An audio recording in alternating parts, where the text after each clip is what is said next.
Hola, ¿qué tal? Muy buenas noches nuevamente con ustedes después de un largo tiempo. Bueno, pues estamos nuevamente aquí en 5.1 Noticias del Bajío y últimas noticias de Acámbaro. Estamos con el periodista Alfredo Guerrero Núñez. Si ustedes recuerdan, es un periodista de más de 40 años de estar con ustedes, de ejercer esta profesión. Y pues él siempre ha sido independiente. Bueno, pero lo tenemos aquí nuevamente con nosotros y vamos a tener una entrevista muy interesante, una entrevista de antaño, pero que se presta para lo que ocurrió en este día. Estamos pues aquí con él y espero y les agrade y les interese la información que les tenemos para ustedes. Muy buenas noches, Alfredo, ¿cómo estás? Buenas noches, Irene. Pues sí, muy agradecido porque me estás entrevistando nuevamente, ya que pues tenía ratito que ya no nos entrevistaban, no me entrevistaban, no nos veíamos aquí en los canales del 5.1 y Últimas Noticias, pero aquí estamos con toda la gente. Pues sí, bendito Dios que nos ha dado la oportunidad nuevamente de estar ante ustedes, ante este público maravilloso. Y la verdad que la entrevista que tenemos esta noche es muy interesante, porque pues recuerden ustedes que hoy falleció un expresidente de la República Mexicana. Y bueno, pues aquí Alfredo nos tiene unos buenos datos que no son muy buenos ahorita ya en el presente ni tampoco en el pasado, porque dejó muy malos antecedentes ese presidente.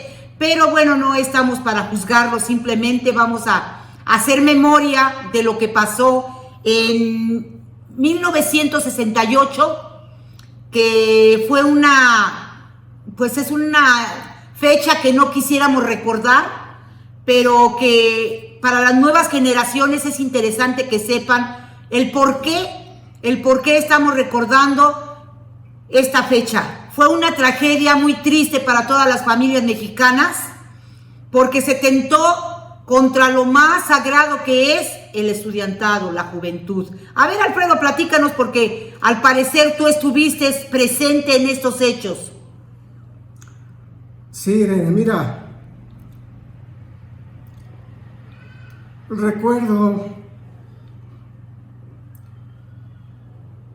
recuerdo con mucha tristeza esos desagradables acontecimientos. Fue el 2 de octubre de 1968. Y lo recuerdo con tristeza, Irene, porque por ese entonces yo estudiaba en la escuela secundaria número 29, que se encuentra en la colonia Santa María la Ribera, en la Ciudad de México. Estábamos a unas 6 cuadras aproximadamente de Tlatelolco, donde ocurrió la masacre. Y me pongo un poquito triste, Irene, porque yo participé en esas marchas de estudiantes en 1968. Y algunos de mis compañeros, el día 2 de octubre, Irene, sí fueron a Tlatelolco. Y de mi salón, Irene, desaparecieron alrededor de 8 compañeros.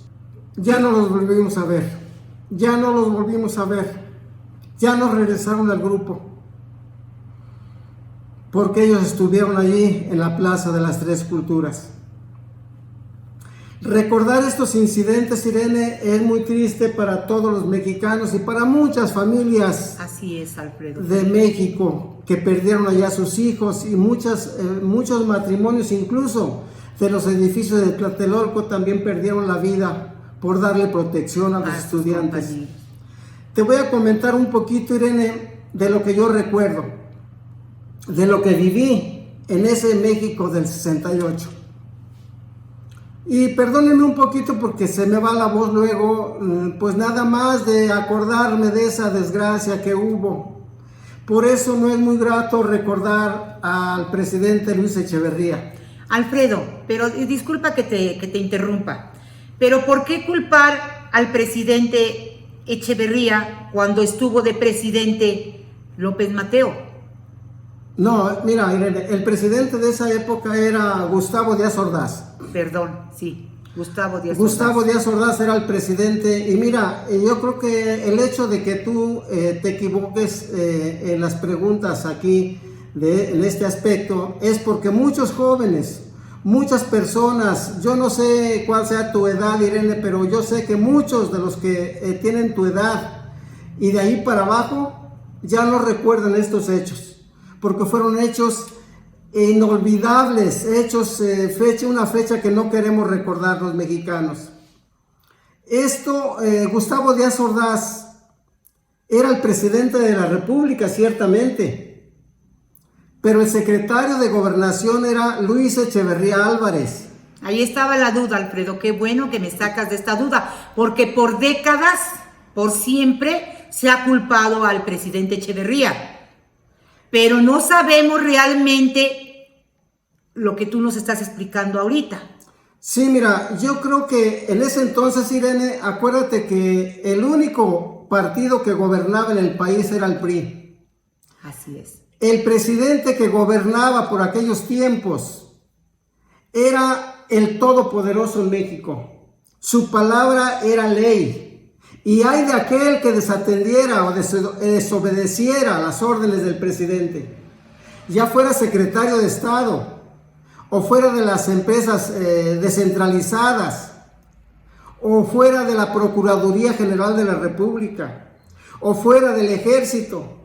El presidente era el mandamás, el que daba las órdenes finales. Así es que, efectivamente, Gustavo Díaz Ordaz fue el responsable directo, porque él fue el que dio las órdenes, pero el que las ejecutó, el que las cumplió, el que dio la orden final fue Luis Echeverría Álvarez.